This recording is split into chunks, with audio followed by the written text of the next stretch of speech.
Hello everyone, welcome to test quiz. आपका हमारे class में स्वागत है। आज हमारे पास टॉपिक अवेलेबल है मेजरमेंट। हमने पीपीटी साइंस में प्रीवियस क्लास में देखा था कि वर्नियर कैलिपर, स्क्रू गेज और स्पेरोमीटर एक्चुअल पे क्या है और उसके वर्किंग प्रोटोकॉल से वर्किंग प्रोसीजर कैसा है। इस क्लास में हम ये पढ़ने की कोशिश करेंगे कि वर्नियर कैलिपर, स्क्रू गेज के और हमारे स्पेरोमीटर पे कंपैरेटिव डिफरेंस क्या है।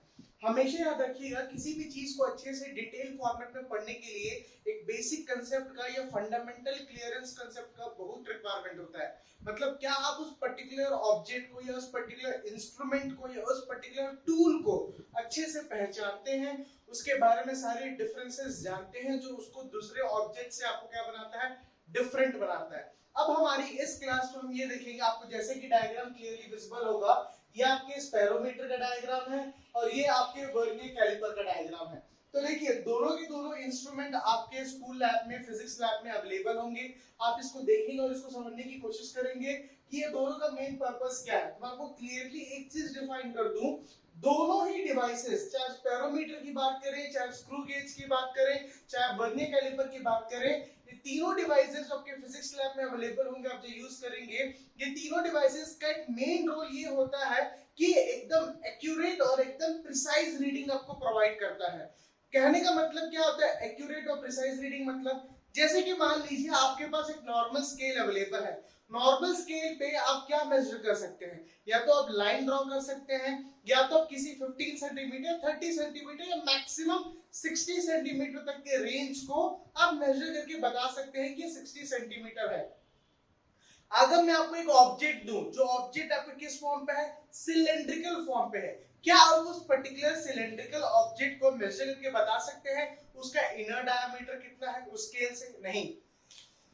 सेम वैसे ही क्या आप उस ऑब्जेक्ट के आउटर डायमीटर को बता सकते हैं? नहीं। क्या उस ऑब्जेक्ट के जो सिलेंडर आपके पास अवेलेबल है, मान लीजिए वो सिलेंड्रिकल ऑब्जेक्ट एक होलो है, मतलब अंदर से वो खाली है, तो क्या आप उसके इंटरनल डेप्थ को बता पाएंगे? नहीं बता पाएंगे। तो हम इस केस में क्या करते हैं, आप इसको यूज करेंगे, आप यूज करेंगे वर्नियर कैलिपर। उस केस में किसका यूज होगा? Vernier caliper.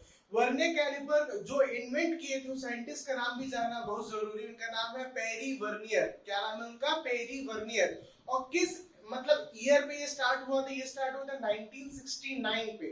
कब स्टार्ट हुआ था? ये स्टार्ट हुआ था 1969 पे पेरी वर्नियर के थ्रू। क्लियर?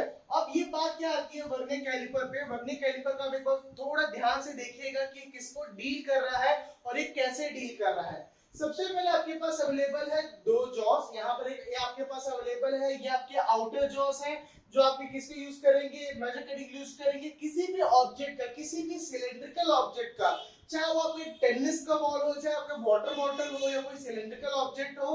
क्लियर? तो वो स्फेरिकल या सिलेंड्रिकल ऑब्जेक्ट की ये आउटर डायमीटर, यानी कि ये मेजरिंग किसके लिए? आउटर डायमेंशंस के लिए। आउटर डायमेंशंस में आप क्या मेजर कर सकते हैं? उसका आउटर डायमीटर। कौन से जो आपके डाउनवर्ड पे अवेलेबल है, और जो अपवर्ड पे जॉस अवेलेबल आप देख सकते हैं, ये जॉस आपके यूज होते हैं इंटरनल डायमीटर को फाइंड करने के लिए। किस चीज को फाइंड करने के लिए यूज होंगे? ये आपके यूज होंगे इंटरनल डायमीटर को फाइंड करने के लिए। हमेशा याद रखिएगा, वर्नियर कैलिपर का तीन डिफरेंट यूज है। पहला, वो किसी भी ऑब्जेक्ट का इंटरनल डायमीटर आपको बता सकता है। दूसरा, वो किसी भी ऑब्जेक्ट का आउटरनल डायमीटर बता सकता है। तीसरा, वो किसी भी ऑब्जेक्ट का डेप्थ बता सकता है। अब ये स्टेप आपके पास अवेलेबल है, ये यूज होता है किसी भी ऑब्जेक्ट के, किसी भी होलो ऑब्जेक्ट का मेजरिंग डेप्थ के लिए, मतलब उसकी गहराई को नापने के लिए। आप मेरी बात समझ रहे हैं? अब इसको मेजर कैसे करेंगे, इसको मेजर करने का तरीका क्या है, या मेजर करने का प्रोसेस क्या है, वो देखिए। आपके पास दो स्केल अवेलेबल होते हैं वर्नियर कैलिपर इंस्ट्रूमेंट पे। ये आपका क्या आएगा, ये डिवाइस पे तो नहीं आ सकता क्योंकि ये कोई आपका ऑटोमेटिक नहीं है, लेकिन आप इसको बोल सकते हैं ये एक टूल है, एक मेजरिंग टूल है, या फिर क्या है, इंस्ट्रूमेंट है। अब इस पर्टिकुलर मेजरिंग टूल और इंस्ट्रूमेंट पे हम कितने स्केल्स की बात कर रहे हैं? दो डिफरेंट स्केल की बात कर रहे हैं। पहला स्केल आपके पास अवेलेबल है, वो है मेन स्केल। पहला स्केल जो आपके पास अवेलेबल है वो कौन सा है? वो है आपका मेन स्केल। और दूसरा स्केल जो अवेलेबल है वो आपका क्या है? Vernier scale. सॉरी। तो आप देखिए ध्यान से, मैं आपको क्या बोल रहा हूँ, एक जो स्केल अवेलेबल है वो है मेन स्केल। इसकी रीडिंग आप देख सकते हैं कितना सेंटीमीटर तक आएगी, 15 सेंटीमीटर तक आपके अवेलेबल होगा। कितने सेंटीमीटर तक अवेलेबल होगा ये आपका? ये अवेलेबल होगा 15 सेंटीमीटर तक। आया आपको समझ में? एक हो जाएगा आपका वर्नियर स्केल। वर्नियर स्केल में कितने डिविजन्स होंगे? वर्नियर स्केल में टोटल डिविजन्स होंगे आपके 5। तो अब बात क्या आती है, जब आप किसी भी ऑब्जेक्ट को इसके आउटरनल डायमीटर में प्लेस करोगे या इनर डायमीटर में प्लेस करोगे, तो आपको ये फाइंड करना है, इसके पास देखिए आपके पास एक स्क्रू क्लैंप दिया हुआ है, ये पर्टिकुलर। जब इस स्क्रू क्लैंप को लूज करेंगे तो इसका मूवमेंट ये थ्रू आउट होगा। थ्रू आउट होगा मतलब ये जो वर्नियर पे अवेलेबल है इसका मूवमेंट इसमें थ्रू आउट ये होते जाएगा मूवमेंट। आया समझ में आपको? अब बात क्या होती है, ये जो स्क्रू क्लैंप अवेलेबल है वर्नियर स्केल आपके ये दोनों जॉ से अटैच है। कौन से दोनों जॉ से अटैच है? ये आपके सेकंड जो जॉ बने हैं, एक आउटर के लिए एक इनर के लिए, दोनों से अटैच है। तो जब ये स्क्रू क्लैंप आप स्लाइड करेंगे इस मेन स्केल पे, जो आपका वर्नियर स्केल अवेलेबल है, जो वर्नियर स्केल आपके मेन स्केल पे स्लाइड होगा, तो क्या होगा कि ये इसके साथ स्लाइड होगा। किसके साथ? ये दोनों जॉस के साथ। इसके कारण इसका जो डायमेंशन है वो इंक्रीज होते हुए जाएगा, सेम वैसे इसका भी जो डायमेंशन होगा वो भी इंक्रीज होगा। भाई जो भी आपके पास अवेलेबल हो, कोई कंपलसरी है कि 2 सेंटीमीटर या 3 सेंटीमीटर ही हो, ज्यादा भी हो सकता है। 10 सेंटीमीटर का भी आपको मान लीजिए 10.65 का आपको इंटरनल डायमीटर मेजर करना है, तो आपको इसकी वैल्यू इंक्रीज करनी पड़ेगी। सिमिलरली वैसे ही जब आप इसकी वैल्यू को इंक्रीज करोगे तो आउटरनल डायमीटर मेजर कर पाओगे। आया आपको समझ पे? जैसे एग्जांपल ले लीजिए, आपके पास 3 डिफरेंट बॉल्स अवेलेबल है, एक टेनिस बॉल, एक ड्यूस बॉल है और एक के पास मान लीजिए पिंग पोंग बॉल है जो टेबल टेनिस के लिए यूज होता है। अब मान लीजिए मैं बोलता हूं कि तीनों का आउटरनल डायमीटर आपको मेजर करके बताना है, तो हो सकता है प्रोबेबली टेनिस बॉल का आउटर डायमीटर 7.65 सेंटीमीटर हो, ड्यूस बॉल का या कॉर्क बॉल का जो आउटर डायमीटर होगा उसका मे भी हो सकता है कि वो 11 पॉइंट या 10 पॉइंट तक तो नहीं जाएगा, 8 पॉइंट या 6 पॉइंट के आसपास आएगा। और जो आपके टेबल टेनिस का जो पिंग पोंग बॉल होगा उसका मे भी हो सकता है कि वो 2.64 या 3.2 सेंटीमीटर। तो डेफिनेटली इसकी वैल्यू तो वैरी कर रही है ना। किसकी वैल्यू वैरी कर रही है? इसकी पर्टिकुलर की वैल्यू वैरी कर रही है। तो कहने का मतलब क्या होगा, आपको जो मेजर करेंगे तो पहले आपके दिमाग में ये ध्यान देना है कि जो वर्नियर कैलिपर है, जो स्क्रू क्लैंप आपके पास अवेलेबल है, ये नॉर्मल स्क्रू है। इसको आप एंटी क्लॉकवाइज रोटेट करेंगे तो ये ओपन होगा, मतलब ये लूज होते हुए जाएगा ताकि एक नॉर्मल वे पे इस पे स्लाइड कर सके। अगर इसको क्लॉकवाइज रोटेशन करेंगे तो क्या होगा, ये टाइट होगा। अगर क्लॉकवाइज और एंटी क्लॉकवाइज डायरेक्शन में रोटेट करके जब आप इसके ऊपर लाइट मतलब लूजन अप करके जब इस पे स्लाइड करेंगे आप, तो आपके लिए मेन पर्पस क्या बनेगा? अब आपका मेन बात ये होगा, जब इसके ऊपर स्लाइड होगा तो आप अपने डिजायर्ड ऑब्जेक्ट को, जिस ऑब्जेक्ट की मेजरमेंट को फाइंड करना चाहते हैं, उस ऑब्जेक्ट को इसके इंटरमीडिएट पे आप क्या कर सकते हैं? प्लेस कर सकते हैं। जब उस ऑब्जेक्ट को इंटरमीडिएट में प्लेस करेंगे आप, तो अब क्या होता है, अब आपको ये देखना है कि वर्नियर स्केल का कौन सा डिवीजन आपके मेन स्केल के डिवीजन से ओवरलैप कर रहा है। मेरी बात समझने की कोशिश कीजिए, मैं आपसे क्या बोल रहा हूं? मैं आपसे ये बोल रहा हूं कि वर्नियर स्केल का कौन सा डिवीजन मेन स्केल रीडिंग से ओवरलैप कर रहा है। तो जिस मूवमेंट में आपको पता चलेगा, एग्जांपल मान लीजिए 3.2 वर्नियर स्केल का किससे ओवरलैप कर रहा है? 12.2 से। तो वहां आपको पता चल जाएगा कि ये मेरा मेन स्केल रीडिंग है और ये मेरा वर्नियर स्केल रीडिंग है। कभी-कभी मेन स्केल रीडिंग को एमएसडी भी लिखा जाता है, यानी कि मेन स्केल डिवीजन, और वर्नियर स्केल रीडिंग को वीएसडी लिखा जाता है, यानी कि वर्नियर स्केल डिवीजन। तो उसमें कंफ्यूज मत होइएगा कि वर्नियर स्केल डिवीजन या वर्नियर स्केल रीडिंग एक है। हाँ, दोनों एक ही है और सेम ऐसी सिमिलरिटी के फॉर्म पे मेन स्केल डिवीजन और मेन स्केल रीडिंग एक ही है। एग्जामिनेशन पॉइंट ऑफ व्यू से जब इसको प्रैक्टिकल आप करेंगे तो आपको ये भी पूछ सकता है कि आपका लीस्ट काउंट क्या होता है। मैंने आपको प्रीवियस क्लास में काफी अच्छी तरीके से एक्सप्लेन किया था कि किसी भी ऑब्जेक्ट का, दिए गए इंस्ट्रूमेंट का, दिए गए टूल का आप लीस्ट काउंट को कैसे फाइंड करेंगे, लीस्ट काउंट को कैसे कैलकुलेट करेंगे। क्लियर? हो सके तो मैं दोबारा रिपीट करूंगा, लेकिन मेरी प्रीवियस क्लासेस में उसकी रीडिंग आपके पास अवेलेबल है। तो चलिए चलते हैं। ये था आपका क्या? ये था आपका वर्नियर स्केल। आपको वर्नियर स्केल आया समझ में कि वर्नियर स्केल क्या है और ये किससे डील करता है। अब चलिए आगे बढ़ते हैं हमारे नेक्स्ट टॉपिक पे, जो है हमारा स्पेरोमीटर। अब स्पेरोमीटर को समझने की और पढ़ने की कोशिश करते हैं। तो स्पेरोमीटर बेसिकली क्या है? स्पेरोमीटर एक ऐसा इंस्ट्रूमेंट है जो किसी भी स्फेरिकल सरफेस को उसके रेडियस ऑफ कर्वेचर को मेजर करने के लिए यूज किया जाता है। अब आप बोलेंगे सर रेडियस ऑफ कर्वेचर क्या होता है? एग्जांपल मान के चलिए, आपको फोकल लेंथ पता, हम जब भी लेंस और मिरर पढ़े थे हमें पता था कि इस पर्टिकुलर लेंस का, स्फेरिकल कनकेव लेंस का, स्फेरिकल कन्वेक्स लेंस का, ये फोकल लेंथ हमारे पास अवेलेबल है। वैसे ही डबल कनकेव लेंस का, डबल कन्वेक्स लेंस का हमारे पास फोकल लेंथ अवेलेबल है। तो फोकल लेंथ और रेडियस ऑफ कर्वेचर का रिलेशन क्या आपको पता है कि फोकल लेंथ और रेडियस ऑफ कर्वेचर का रिलेशन क्या होता है? क्लियर? अब बात ये आती है, क्लियर, एकदम सिंपल है कि फोकल लेंथ इक्वल्स टू क्या हो जाएगा, फोकल लेंथ तो जो आपका जो ट्वाइस होगा वही आपका रेडियस ऑफ कर्वेचर होगा। ये फोकल लेंथ इक्वल्स टू क्या हो जाएगा, radius of curvature by 2। Clear? अब बात ये आती है कि जो स्पेरोमीटर है, स्पेरोमीटर को आप बेसिकली कैसे यूज करेंगे? ये आप दोनों सरफेस के, यानी कि आप कन्वेक्स सरफेस के लिए भी और कनकेव सरफेस के लिए भी, कन्वेक्स में आपके दो आएंगे, एक आएगा कन्वेक्स स्फेरिकल मिरर और एक आ जाएगा आपका डबल कन्वेक्स लेंस, मिनिमम एक फंडामेंटल एक बेसिक फॉर्म पे। सेम ऐसे कनकेव में भी आपके दो आ जाएंगे, मिरर और लेंस, डबल कन्वेक्स लेंस या प्लेनो कन्वेक्स लेंस या कनकेवो कन्वेक्स लेंस भी आ सकता है। सेम ऐसी कनकेव में plano concave lens, double concave lens और कन्वेक्सो कनकेव लेंस, उसमें भी वो अवेलेबल होगा। क्लियर? तो जैसे देखिए आपके पास ये वर्टिकल स्केल अवेलेबल है, आपके पास इसमें दो स्केल थे। जैसे वर्नियर कैलिपर में आपके पास दो स्केल अवेलेबल थे, एक स्केल था आपका वर्नियर स्केल और दूसरा स्केल था आपके पास मेन स्केल। सिमिलरली वैसे इसमें भी आपके पास दो स्केल अवेलेबल है, एक है आपका वर्टिकल स्केल जो उसके पास एक जो अवेलेबल है क्लियरली विजिबल होगा, और दूसरा हो जाएगा एक सर्कुलर स्केल। अब बात क्या आती है सर, अब देखिए आपके पास देखिए तीन लेग अवेलेबल है, ये तीनों लेग कैसे प्लेस होंगे, ये किसी भी लेंस या मिरर के ऊपर ये तीन लेग ऐसे प्लेस किए जाएंगे। अब लेंस का जैसा आउटर और इनर कर्वेचर होगा उसके हिसाब से वो तीनों लेग एडजस्ट करेंगे, और ये जो मिडिल उसका जो लेग अवेलेबल है, सेंट्रल लेग है, सेंट्रल स्क्रू अवेलेबल है, ये रोटेट करके अबव और बिलो जाएगा। अगर ये अबव मूवमेंट करता है और बिलो मूवमेंट करता है तो क्लियरली आपको पता होगा कि कनकेव के लिए कि कन्वेक्स के लिए। हम तो भी कंपैरेटिव स्टडी कर रहे थे तो आपको क्लियरली समझ में आए।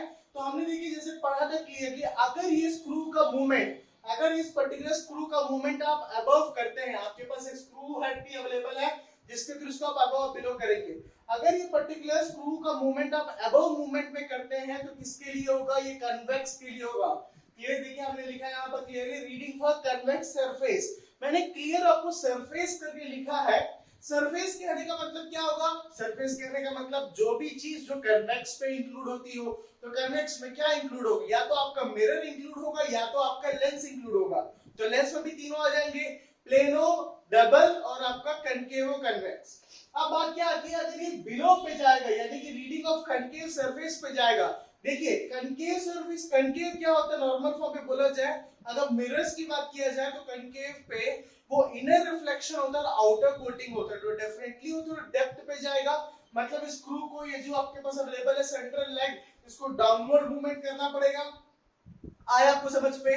और कन्वेक्स क्या है, कन्वेक्स की मिरर की बात करें तो कन्वेक्स कैसा होगा, आपका आउटर रिफ्लेक्शन और इनर कोटिंग। अगर ये आपका आउटर रिफ्लेक्शन और इनर कोटिंग है मतलब ये अबव पे रहेगा, मतलब थोड़ा स्लाइटली सी शेप पे रहेगा, आप हॉरिजॉन्टल सी शेप की बात कर सकते हैं, तो ये डेफिनेटली किसका मूवमेंट होगा, ये कैसे जाएगा, ये आपका अबव जाएगा।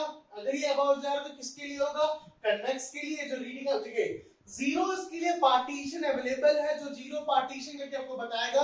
ये एक्चुअल में क्या जीरो, ये वर्टिकल स्केल का एकदम मिड पॉइंट आप बोल सकते हैं, और ये आपके पास अवेलेबल है एक सर्कुलर स्केल। सर्कुलर स्केल को हॉरिजॉन्टल में समझिएगा, ये सर्कुलर स्केल ऐसे नहीं, ये सर्कुलर स्केल ऐसा होगा, जो ये ऐसे रोटेट करते हुए ऊपर जाएगा और ऐसे रोटेट करते हुए नीचे आएगा। जब वो रोटेट करते हुए ऊपर जाएगा तो क्या करेगा, धीरे धीरे इसका एक पूरा रोटेशन, किसका, सर्कुलर स्केल का एक कंप्लीट रोटेशन इसके डायमेंशनल रीडिंग में से एक को इंक्रीज करेगा या एक को डिक्रीज करेगा। तो कहने का क्या मतलब हो रहा है, जब आपका सर्कुलर स्केल एक पूरे कंप्लीट रोटेशन, एक पूरे कंप्लीट सर्कुलर रोटेशन को कंप्लीट करेगा तो वो एक रीडिंग कहलाएगा, एक सर्कुलर स्केल डिवीजन।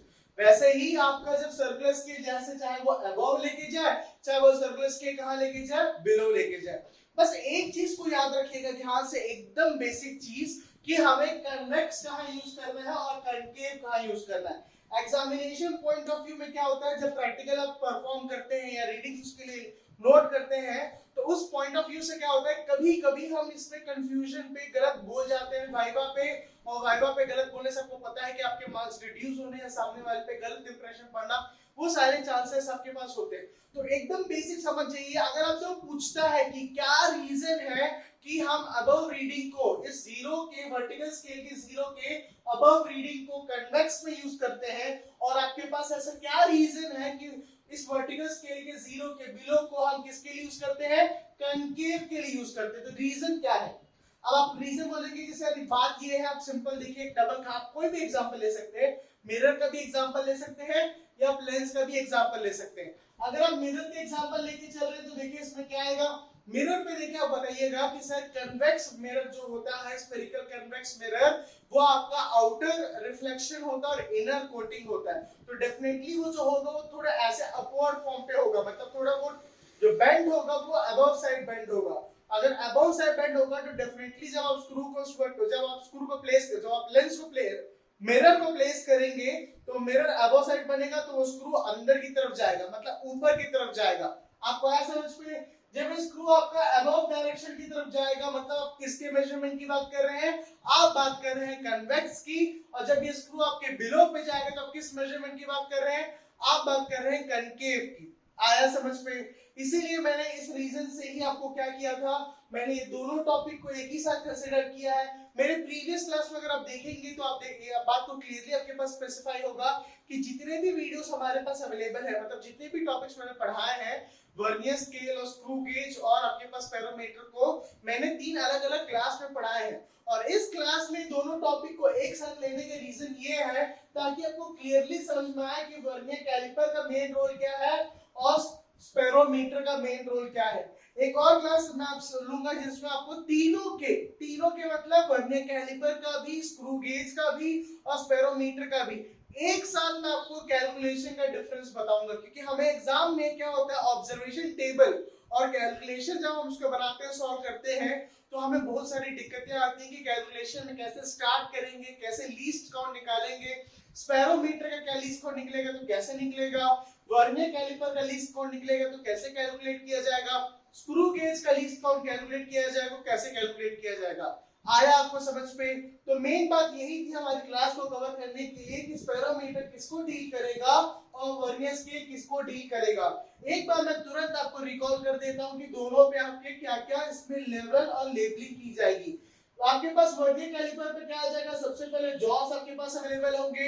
ये वो जॉस है जो आपके आउटर इनर, ये अबव के जो जॉस होंगे वो आपके इनर डायमेंशन को मेंशन करेंगे, यानी कि इनर डायमीटर को मेंशन करेंगे, और जो उसके बिलो के जो जॉस है वो आपके आउटर डायमेंशन को मेजर करेंगे, यानी कि आउटर डायमीटर को मेजर करेंगे।